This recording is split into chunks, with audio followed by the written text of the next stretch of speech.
Hello, Web Summit, and welcome to Steffi and Keyvan. I hear it being said there that we are back to business as usual. I guess that's as good a place to start as any. Does it feel like business as usual to you two yet? Kevin, you start. You know, I'll say that it's not business as usual, but it's getting back from a pretty dark place. And I think that this is a time of incredible optimism. It's in a time of incredible energy in the company and in the artists who are back on stage and in front of audiences again. So I'll say that while it's not back to normal, it's getting back to something new. It's not business as usual. No, it's totally different. Looking at you all, I hate that you have your masks on. I hate that you can't see your faces. So it's not business as usual. And it's the term business I don't like. It's not community as usual. It's not entertainment as usual. It's different. And I wish I could say to you, put your mask away. Then I see you and I can get in contact with you. So I see your mask faces, and that's not usual. Now, both of you are running events on quite different scales. Steffi, you're looking at a much more sort of community-based, networked suggestion of how you curate an event. Yeah. How difficult is it now to begin coming back from 2 years of, or nearly 2 years of no face-to-face contact, where some of those relationships will have sort of broken a bit in that distance? That's an interesting question. You know, some of you maybe don't know what DLD is. DLD is a conference system, a think tank, a chaotic organization, which I founded 2000, I think 6 or 7, to explore the impact of digitalization. And we had early on speakers who really made this social media, this online internet world. And since we are not a big conference like this Web Summit here, our beauty is that we keep contact. We still are in contact with Stuart Butterfield from Slack. He was at the first DLD ever. Then he did Flickr with his wife, Katerina Fake. Or we're still in contact. We keep, you know, if you have good friends, what do you do with good friends? You keep them alive, the friendship. You call them, you ask them what's going on, how is your daughter, how is your family? And this is DLD. DLD is a very close community with interesting people. And Keyvan, you're at the other end of the scale. You had, going into the first lockdown, 4,000 staff in Cirque du Soleil. You said, was it 44 shows a week? Right. How difficult was it to go from that to nothing? And what are the ramifications now of trying to bring it back to scale? I mean, there's no doubt that it was the most challenging time the company has ever been in. I mean, to go from 44 shows around the world to 0 in the span of days, there's nothing that prepares any company to go through that. And so I don't think it's a stretch to say that it was devastating on every level. It was devastating on the human level for our performers and our artists and our staff. It was devastating for our fans who expect to come to our shows and just have their minds blown and their expectations warped. And for us as a business, I mean, we're now 38 years old, and have spent that time over the decades really cultivating a really unique perspective on what it means to be artists and what it means to do what we do. And so that period from the pandemic to now, I think we learned a lot during that time. You know, you asked Steffi a really great question about community. You know, we entertain millions of fans around the world. We've had almost 400 million people come to our shows over the years. And annually, 400 million? 400 million. 400 million, wow. And when you look at it on an annual basis, I mean, we're selling tens of millions of tickets a year. And so to go from that to nothing, we had to rethink what it meant to connect to our fans. We had to rethink what it meant to connect to each other in the way that everybody did. And so it's not too surprising to know that we embrace digital in a whole new way. We embrace this connection that fans have with artists in a new way. And it was all in service of trying to figure out what a new normal is going to look like, to going back to your first question. You were saying yesterday to me about the challenges that you are still facing in terms of trying to get back to normal, where a lot of people who work in the performance industry kind of returned to home countries, and the network has spread out, and it's actually very difficult to bring people back together. What stage do you think we're at in the recovery to normal, and how far do you still have to go to get back to something resembling pre-pandemic? You know, it's we're remarkably further along than I think any of us were afraid we would be at this point, right? I mean, you look at the number of shows that we have back running. You know, we have almost all of our shows in Vegas back up and running. So we have 6 now, 7 in a week. We've now launched and announced several tours, and so there's this momentum that's building, but there's no question that it is pretty far from being back to normal when you think about it from the standpoint of all of our artists. You know, we have artists from 60 different countries, and depending on the regulations and what's happening in those countries, we haven't been able to get some of our artists back on stage. We haven't been able to get some of those artists back into the performances that they're in our shows. And so I wish I had a crystal ball that could tell you exactly when that was going to change, but we're working pretty diligently to make sure that we're getting back to some semblance of normalcy. And Steffi, you've got your first main DLD conference since the pandemic in January, just before the Davos Economic Forum. Yeah. What challenges are you facing with the organization of this one that are new compared to pre-pandemic? Challenges is, of course, we don't know what COVID is doing within the next 3 months. So we have to be very much prepared that all of a sudden we will do it online again. But, you know, who of you is in the conference business? Who of you are doing events? Some of you. So what is our most profound quality? It's being flexible. Flexible on one hand and love for the content. In your business, we are driven by how do we get the most interesting disruptors of media, of art, of business together in a room. This is our most interesting thing. And if there's no live performance, so we have to do it online. It's not that good, but the content is the major driver. You said there it's not that good, and the title of this talk is Redefining Live. Can it be redefined to the degree that it is as effective? Is there a remote option, a metaverse option that can recreate the feeling of in-person live gatherings like this one and like smaller ones, or is it apples and oranges? How beauty is the feeling of a touch? How nice is the smell of a friend? I don't think that metaverse can produce this.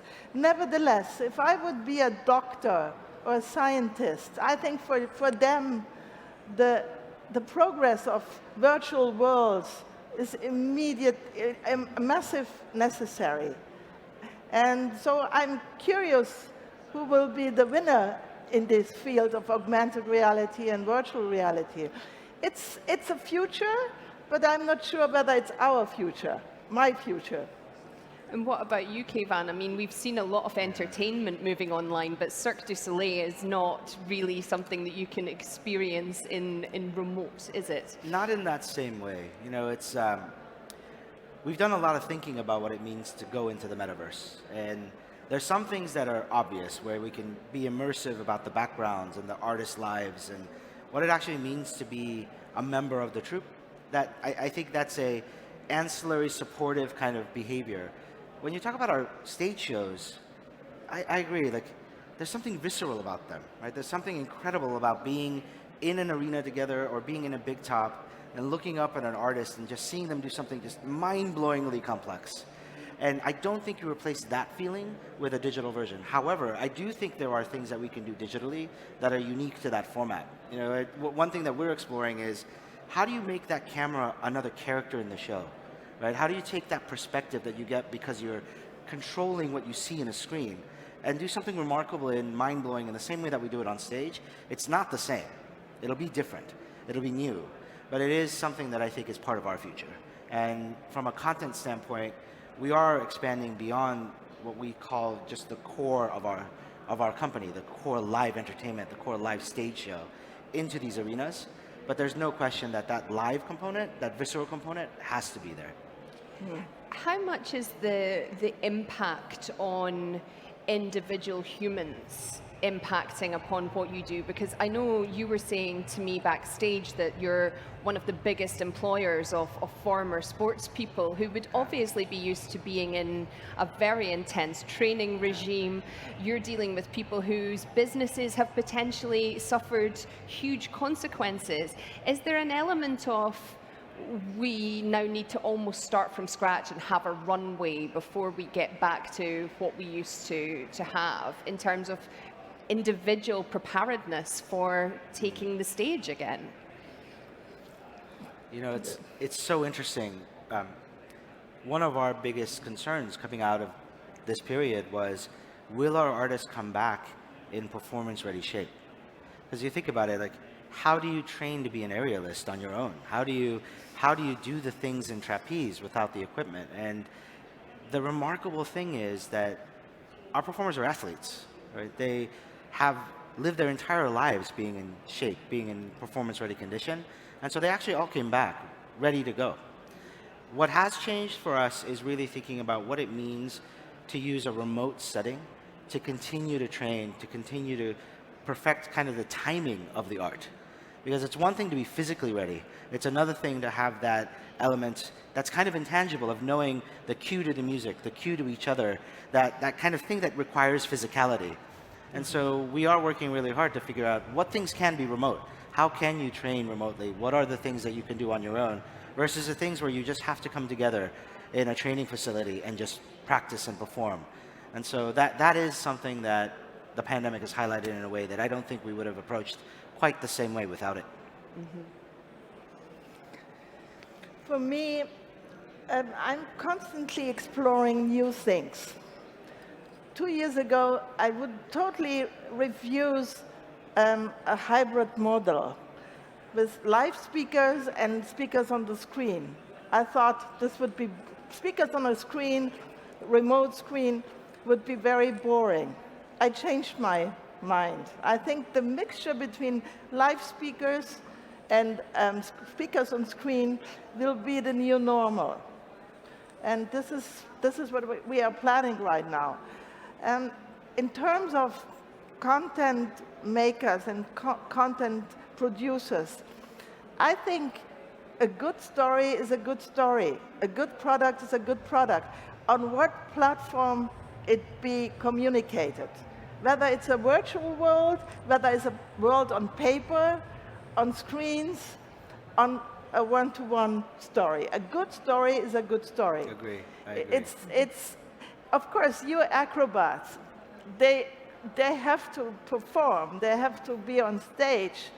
But I think for me, first is the story, and then there is the platform where I read it or see it or hear it or whatever. Who of you would have thought that 10 years ago that podcast is so big now? Who of you are hearing podcasts? Oh, that's not many.